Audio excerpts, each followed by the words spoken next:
everyone, welcome to another episode of Driven. Today I've got a friend of mine, Kathryn Hart Flores. That's a beautiful name. And Kathryn, you are all over the place in our community. Are you from this area originally? No, I've been here since 2011.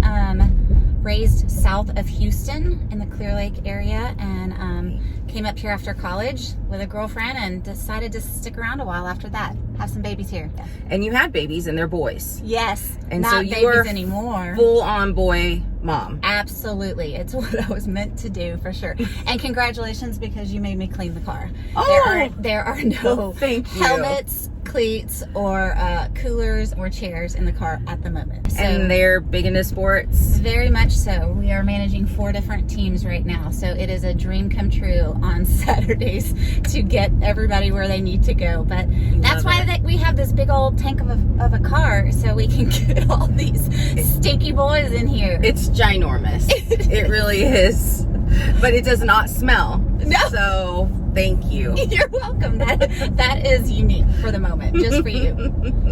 Tell us a little bit about what you do, because you have your own business called Beyond the Walls. That's right. But then you also have a charity that you started. And I think a lot of people know you for that charity, Mission Moms. Well, I hope so, because that is what unites us all together, right? Is doing something for other people. So Mission Moms started in 2011 because my stinky little boys were fighting over who was going to get more for Christmas, and I said, oh no, they're not. We need to go find somebody else to help to kind of teach them to serve. This is our 10th Thanksgiving to serve this year. It's kind of crazy that 2020 has been so weird, but for us it's been monumental in so many different ways. Yeah, because it has not stopped you. You found ways around people being out of school and being able to still get to those families. And uniquely, I think it actually honed us in on even more opportunity to serve. And so what we did through the 25 weeks of serving every week and taking volunteers, feet on the street to low wealth communities, is we were able to meet people where they are. And so while we've been serving for the 9.5+ years, many of the same families, we would serve through the school districts, and they would pick up at the schools or do it that way. And now through this COVID crisis, it slowed everyone down and school was out of the picture. And so we went to them and we met them where they are. And that is something that we will continue from here on out, because it is an amazing experience to meet people where they are. The reasons Beyond the Walls kind of came about is when I met with clients for many years, I would say, okay, that's great, you're a successful business, but what do you do beyond the walls of your own business to give a darn about someone else? And so I would always ask, what do you do beyond the walls? What do you do beyond the walls, for years? And so when I decided to go out on my own, it was just a natural fit. Beyond the Walls really just engages businesses within the community and partners with school districts doing different PR events or public figures. I've done some of those, marketing, branding campaigns, and just going into a business and really shaking it up and figuring out what could we do, and kind of swim upstream and do against the grain. That's how I roll, to make things a little bit better and a little bit more unique. And so COVID actually has been really good for that, because everything has to be unique right now. Correct. And so I like to think outside the box.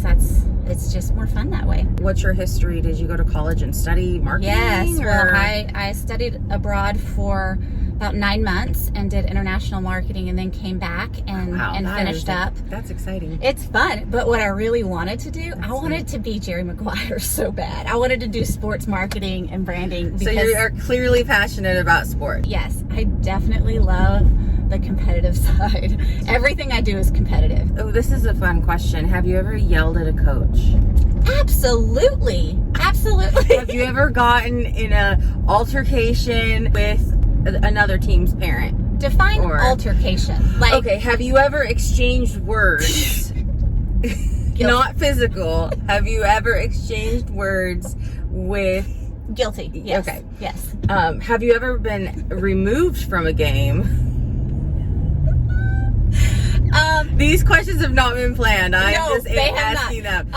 No, I have not been removed from a game. Okay. I laugh that a lot of times I'll get sassy, but it's usually fairly classy. I mean, never swearing, never out of control. What are 3 words that describe you?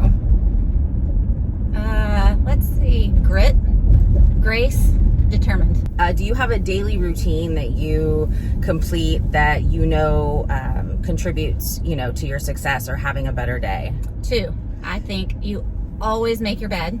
I think it's the first thing you can accomplish in a day. I read that many, many years ago, and I believe wholeheartedly in it. If my bed is unmade, you should check the floor. I'm somewhere unconscious. The other thing is I am big on just exercising. Those 2 things I don't know that I could live without. And Tito's. I can't live without Tito's. It's true.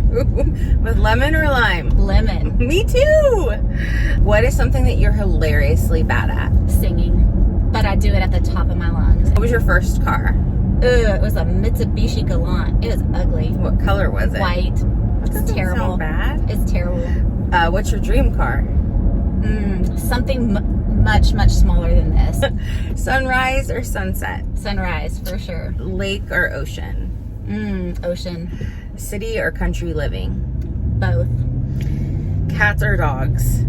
Hands down, without a doubt, dogs. Cats, no deal. That is a deal breaker. Do you have cats? No. Good. I have 3 dogs. I would not apologize for saying it either. I mean, Okay. I don't understand their purpose. I really don't. It's terrible. Do you have a celebrity crush? Bradley Cooper. Oh, I love him. What are 2 of your favorite snacks? Chips and salsa, for sure. Okay. Pretzels. Carbs. I'm a carbivore. What do you buy way more of than most people? Tito's. Sorry. What movie could you watch over and over again without getting tired of? The Notebook. I know. It's not But funny. you cry every time? I do. Really, There's every just time? There's just this look that they have that you just get lost in. And I do think love it's it, too. amazing. Are you a big reader?